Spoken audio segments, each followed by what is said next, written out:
Constable Soumya ఈ మధ్యనే కొత్తగా అపాయింట్మెంట్ అయింది.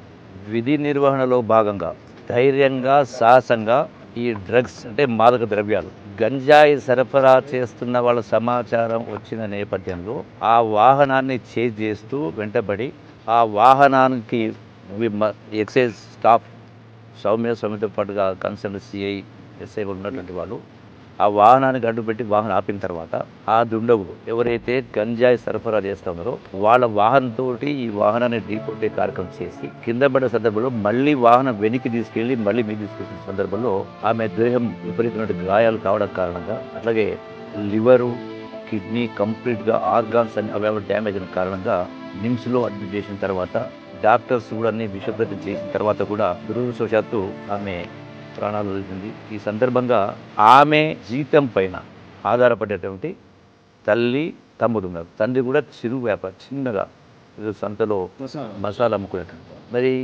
ఈ యొక్క కుటుంబ దీన పరిస్థితిలో సౌమ్య ధైర్య సాహసాలను నేను అభినందిస్తూ శాల్యూట్ చేస్తూ ఈ కుటుంబాన్ని ఆదుకునే బాధ్యత 100% ప్రభుత్వంపై ఉంది. గౌరవ ముఖ్యమంత్రి గారితో మాట్లాడిన తర్వాత చెప్పడం జరిగింది 1 కోటి రూపాయలు ఆ కుటుంబానికి ఆర్థికంగా 1 కోటి రూపాయల సహాయంతో పాటుగా ఆ కుటుంబంలో తమ్ముడు డిగ్రీ పాస్ అయ్యాడు, అతనికి ఉద్యోగం ఇచ్చేటువంటి కార్యక్రమం, దాంతోపాటుగా మిగిలిన సర్వీస్ కాలానికి జీతం కూడా ఇచ్చేటువంటి ఏర్పాటు చేయడం జరుగుతూ ఉంది.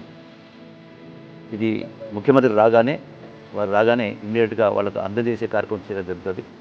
తమ్ముడు ఇక్కడే ఉన్నారు. మీరు ఆత్మస్థైర్యాన్ని కోల్పోవద్దు. ప్రభుత్వం మీకు అండగా ఉంటుంది. 100% మీరు కోరిన ప్రతి ఒక్కటి చేయడానికి ప్రభుత్వం సిద్ధంగా ఉంది. గౌరవ ముఖ్యమంత్రి గారు కూడా ఇతర దేశాల కారణంగా వారు కూడా చెప్పడం జరిగింది. కాబట్టి వారు రాగానే విషయం ఏర్పాటు చేస్తాం.